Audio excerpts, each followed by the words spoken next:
Hi everyone, this is Jesus Rivas from the Planning Research and Institutional Development Office. And today I want to talk to you or provide to you an overview of the annual integrated planning process for administrative writers. I will be showing you different milestones that you need to complete for this process. The first milestone that we have included in the process or in the timeline is a meeting that you would have with your team once the templates are open for for edits. We encourage you to have this meeting by September 21st. And the purpose of this meeting is just so that you and your team can go through all the different templates and you can assess or determine how to split the job. You will need to complete or update your program review form by October 30th. Now, we were able to roll over your program review submissions from last year to this year. What that means is that once you open your program review form, you will see a lot of the questions pre-populated with your answers from last year. We anticipate that this is gonna save you considerable time.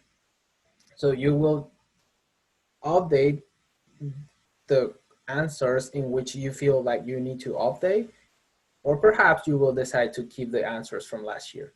For more information about this form, please watch the video that we created for that particular topic. Once you submit your program review form, you will need to start working in both your strategic plan and your request for resources. Both items need to be completed by December 4th. For the strategic plan, you will need to go back to your strategic plan and update based on the changes that had happened. Perhaps you want to add a new objective, or perhaps you want to delete or cancel an activity that you previously included. Now, for the request for resources, just like with your program review form, we were able to roll over what you submitted last time or last year. This means that when you open your request for resources, you will have all the things that you submitted last time. And again, we hope that this is going to save you considerable time.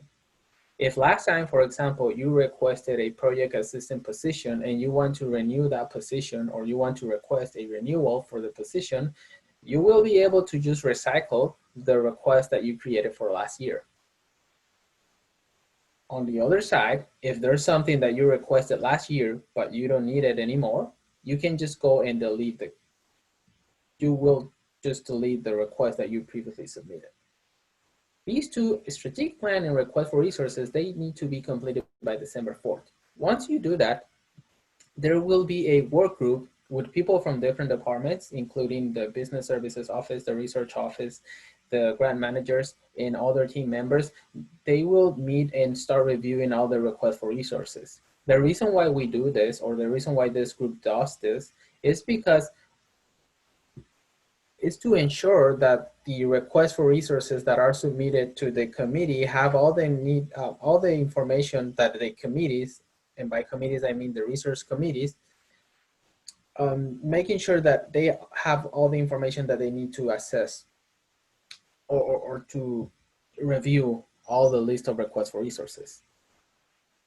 So once this work group meets, they will determine if you need to provide perhaps a little more clarity in some of your requests for resources, or maybe you can combine some of your requests, and they will get back to you with feedback by January 8th. Once you receive this feedback, you will have until January 22 to go to Campus Labs and apply the changes that we, or the group that is requesting. If you want more details about this process, you can go to the timeline. There's a learning module that talks about the timeline, and there will also be videos talking about how to move with this process. Once you complete, or once you apply the changes that I said that are due by January 22nd, you will be set or good to go. From here, the resource committees will start reviewing your requests, and the resource allocation will just continue. And eventually, you will find if your request was funded or not. If you want more information about this process, you can go and take a look at the timeline in this Canvas shell. Thank you for watching. In case you have any questions about the information that I just provided to you, feel free to add your questions below in the comments box. You can also sign up for office hours in case you want to have a one-on-one meeting with me or Marnie Foster for further discussion. Thank you.